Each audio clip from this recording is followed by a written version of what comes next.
What's up, Clashers? Welcome back to another edition of Rev's War Recaps. What a wonderful war we just had against this Asian clan. Their description says they're from Antarctica, but clearly it's an Asian-ish style clan. It's either Korean, Japanese, Chinese of some sort. And wow, what a wonderful victory. We dropped our Town Hall 11s and just went in with 10s and lower, and we came out to be looking like a engineered clan or a point 0.5 clan. And it feels nice to be on the other side of the coin for once and not be the one to complain about how unfair these matchups are. I just watched a nice video shared by Yofus about engineered bases and engineered clans, just touching up on some finer details about these point 0.5 bases and clans that are built with point 0.5s in them. And you know, it's not cheating. There's nowhere in the terms of service that says that you cannot do this. Supercell is probably very aware of it, and so if it's not illegal, if it's not cheating, then we might as well do what is in our best interest to win wars, and that is to continue to do these engineered bases and become an engineered clan.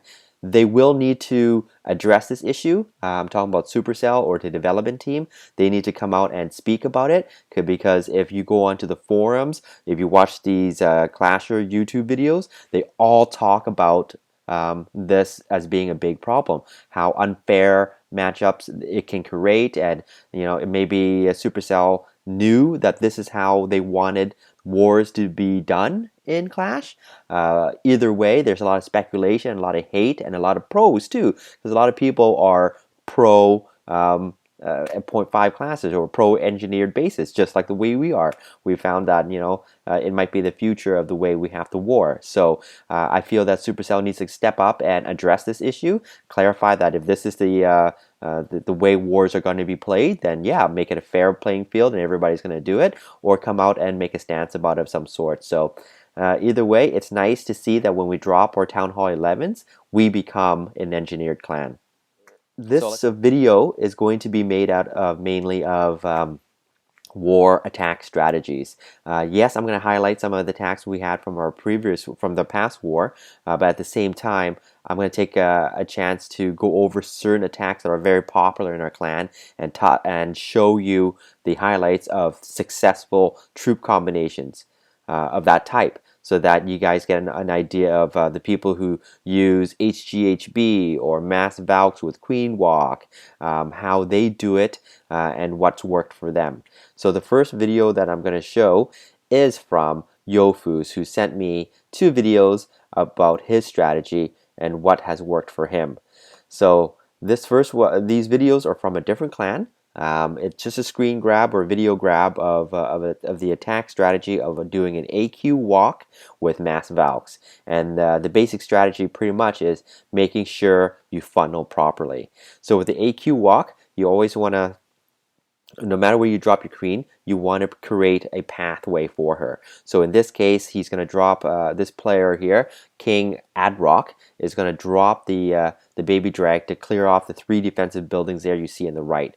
Then the queen is forced to go left, counterclockwise, because of those buildings being cleared. So he's creating the funnel. And the second part to this phase is dropping the king and the minion down there to clear up that side of the bases.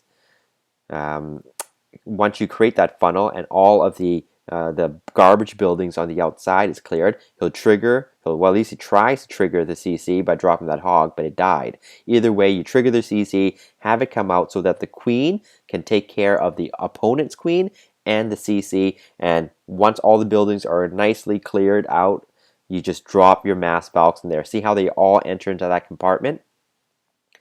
You drop your heal spells or rage here, depends on how you like. Heal spell is probably the good choice because the CC came out a little late there, and you want to heal your Valk so they don't die too quickly. Then you rage them to burst them through those walls and take up as many defenses and walls as possible. Raged and heal again as appropriately. As you can see, the queen is just walking around the edge there, picking up those garbage buildings, while in the middle, the Valks, the king, the wizards are taking out the majority of this base.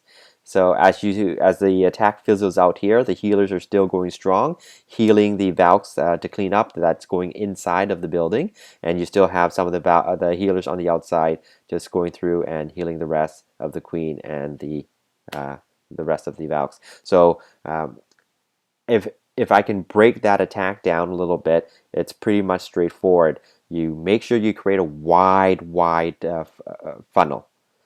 Using, in this case, a baby drag. You can use wizards, you can use any combination of troops you want, but the key idea is to walk your queen one side, clear a funnel with your king on the other side or golems, and then right down the middle, once everything is taken care of, drop your Valks in and rage and heal accordingly. So one more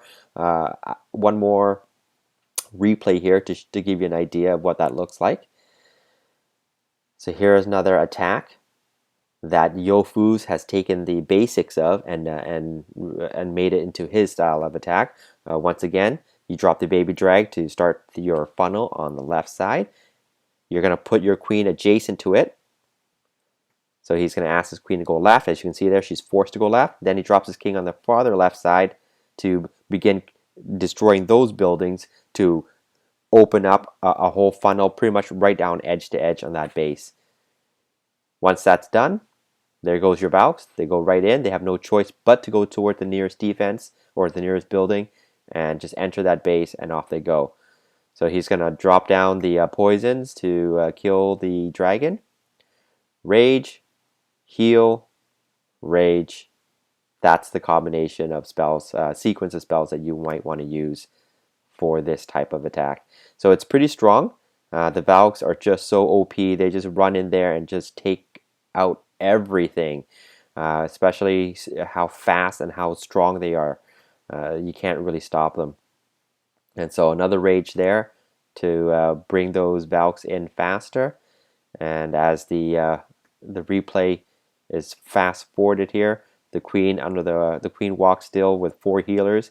She's just going to clean up as the Valks do their job. So watch this carefully. Get the idea that you need to create a funnel using your queen walk and your king. Once you have cleaned out all the outside buildings, drop your Valks in straight through the middle, heal, rage, heal, or any sequence of spells of that manner to take out the CC troops and the rest of the base. So Sho Vs uses this strategy a lot. It seems to be very, very strong. For your Valk users, I want you to pay attention to some of the strategies that are involved in this video. Okay, so let's jump right into our war recap. What a fantastic war we had, eh guys? Against this level 10 Korean clan. We 3-starred everybody except for their Town Hall 10, which is fine. We 2-starred it, 92%. Thank you, Lee, for doing that. And as I quickly scroll through our team performance here, you're going to notice that literally everybody except for 2 people who have used attacks, everybody at least got a 3-star attack in this war.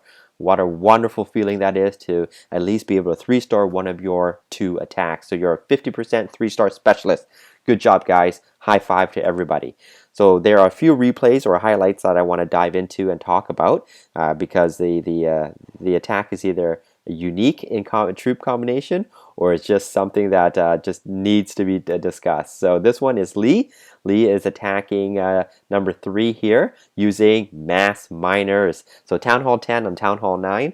This is going to be fun to watch. He starts off by by preparing his funnel. Very important.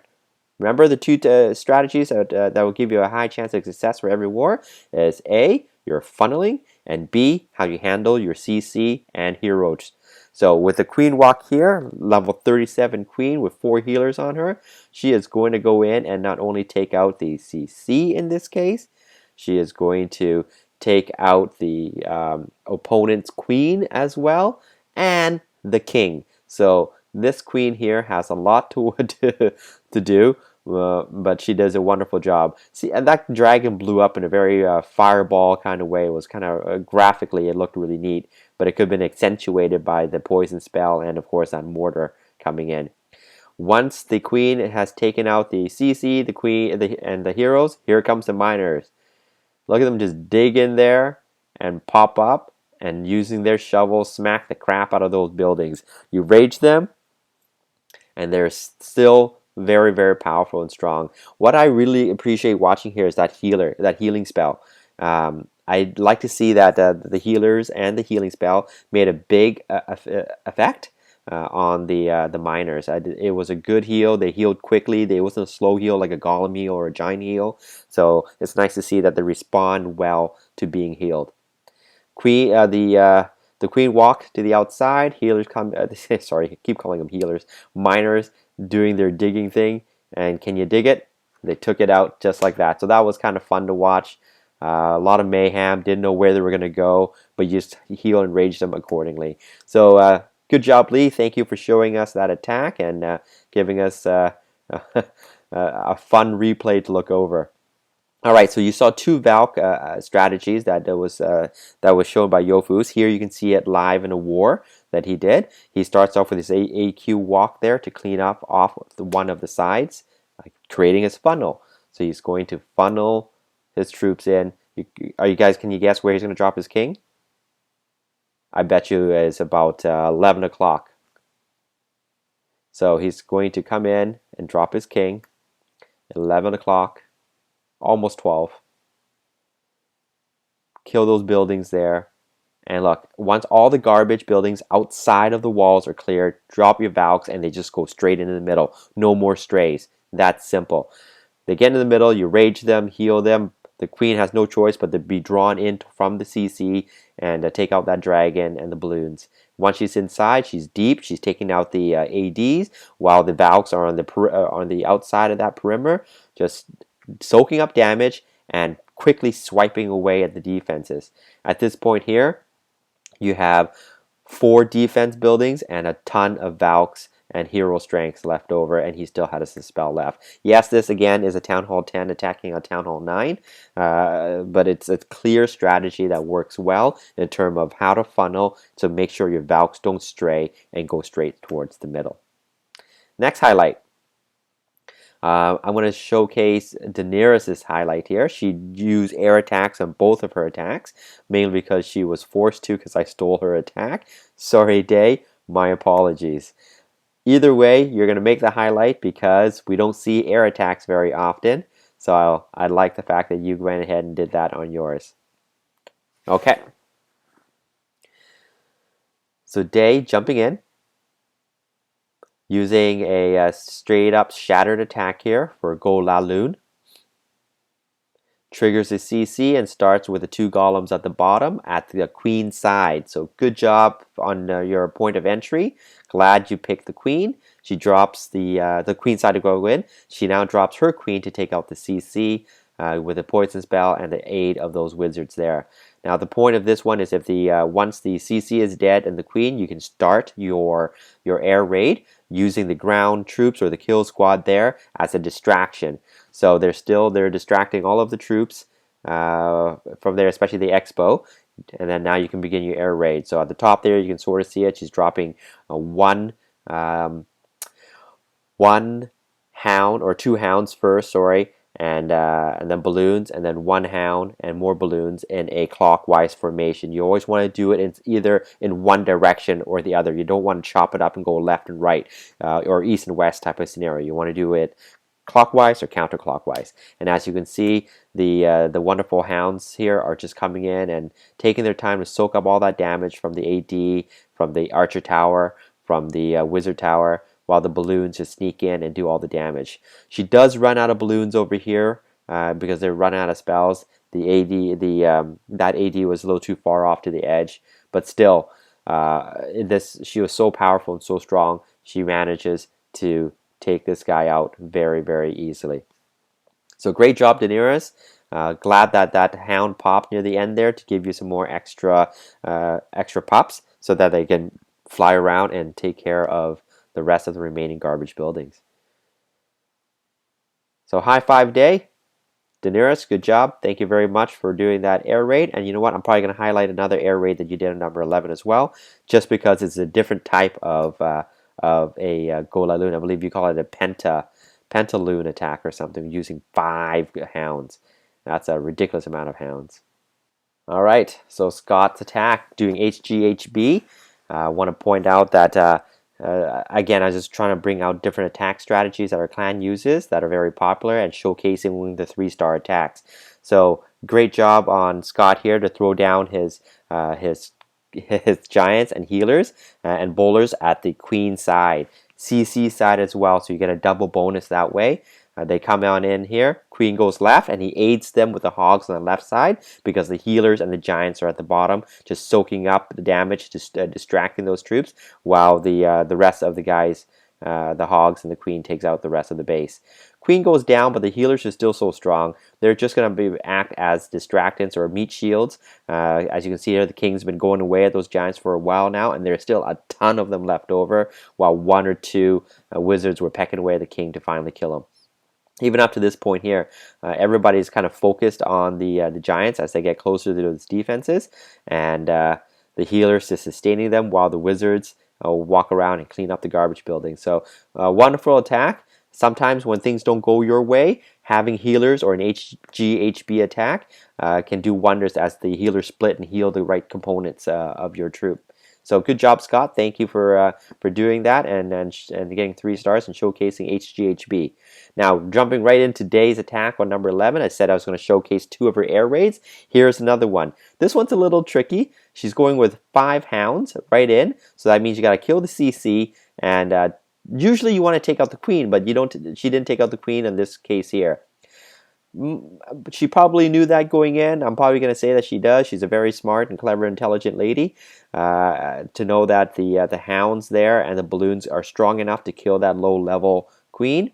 Also, the X-bows are on ground, so that helps making or focusing on just air attack more palatable for this one.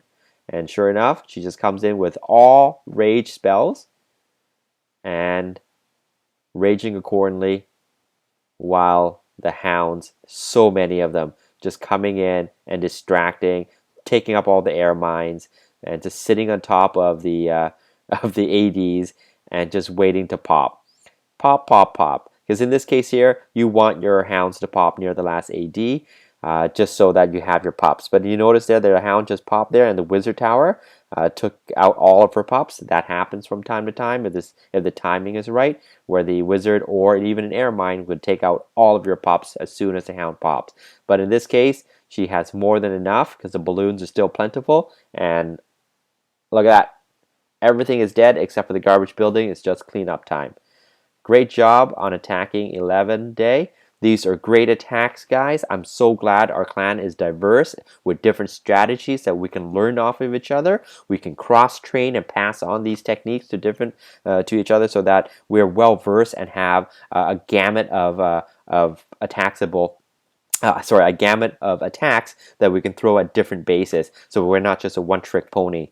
Even if you only have one style of attacks to use over and over again, it's nice that other clan members use different strategies so that we stay fresh and always on top of the newest techniques.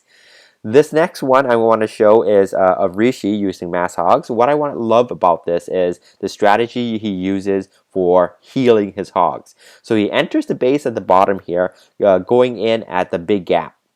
So there's a potential double bomb there. By throwing your kill squad in there, you're going to trigger any bombs that may have occurred. And in this case, none of them are there. So he will start to deploy his hogs adjacent to the kill squad. Not opposite, adjacent. He decided to go on the right side, and look, he heals the gap where the bombs might be.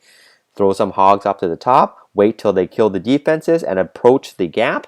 Once they get close enough, boom, heal spell. Look at that. And if they trigger the double bombs, sure they did, but not all hogs died. So same thing again. Drop some of the hogs as they get closer to the gap and they kill down that last defense. Throw down a heal spell. They trigger one bomb. They get healed. They trigger a second bomb. They get healed. Double bomb don't do shit on those hogs when you heal that well. Great job on that attack, Rishi. You showed us a perfect example of how to heal hogs on a mass hog attack. So nothing's left for them to do but clean up this garbage base.